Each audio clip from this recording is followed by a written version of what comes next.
Hello, আসসালামু আলাইকুম। সবাই কেমন আছেন? তো আমি আলহামদুলিল্লাহ ভালো আছি। এখন আমি হচ্ছে আমার হাজবেন্ডের জন্য, প্রাণপ্রিয় স্বামীর জন্য নাস্তা বানাবো। তো চলেন শেয়ার করা যাক। ওকে, তো আমি আটা নিয়ে নিয়েছি কারণ আমি রুটি বানাবো। আমার হচ্ছে জামাই আটা রুটি খেতে পছন্দ করে। সো চিনি দিয়ে নিব। সরি সরি দাও।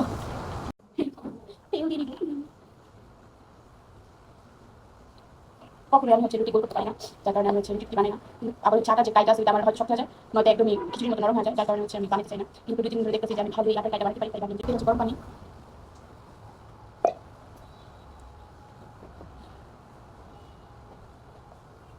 আমি রান্না পারি না, এটা প্রাউডের কিছু নাই, আবার মন খারাপের কিছু নেই। কারণ আমার মা আমাকে অনেক আদর যত্নে বড় করছে। যখন আমি কলেজ থেকে আসতাম তখন আমার মা আমাকে মজাটা পর্যন্ত দিত, আমার মা অথবা আমার বাবা যেই আমার সাথে থাকতো এরপর আমাকে খাওয়াই দিতেছে।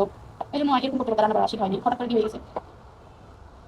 এবং আমার যে হেল্পিং হ্যান্ড আছে, সো ও সব কিছু করে। যেমন তো আটার ফ্রাই আমি বানাই ফেলছি, এখন হচ্ছে এটাকে ভালোভাবে কি বলে যায় এটা ডো করতে হবে। ওকে, সো আমি কোথায় করে ফেলছি। ও ধরতে থেকে ভুলে গেছি, তাই আমি আমার নতুন বাসে উঠেছি। আগে যেটা ছিলাম সেটা আমারই ছিল, মানে অর্থাৎ আমার হাজবেন্ডের ছিল। এটা হচ্ছে নতুন আমরা জিনিস উঠেছি। সো ওকে, সেটা হচ্ছে আমি আটাতে এভাবে ইয়ে করে নেবো। এটা হচ্ছে যে আমি সকালবেলা বানিয়েছিলাম আমার জন্য, একটা চেয়েছিল আচ্ছা এখন যার কারণে আমি বলতেছি আমার রুটি কখন গোল হয়নি, গোল করতে পারলাম না, জানি না কেন।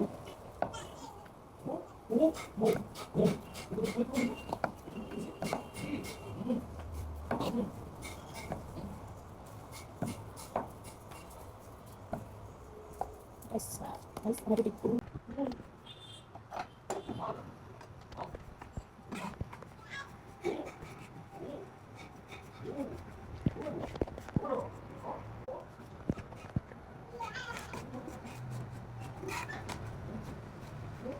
ওকে, সাথে দিয়ে আসে চলো।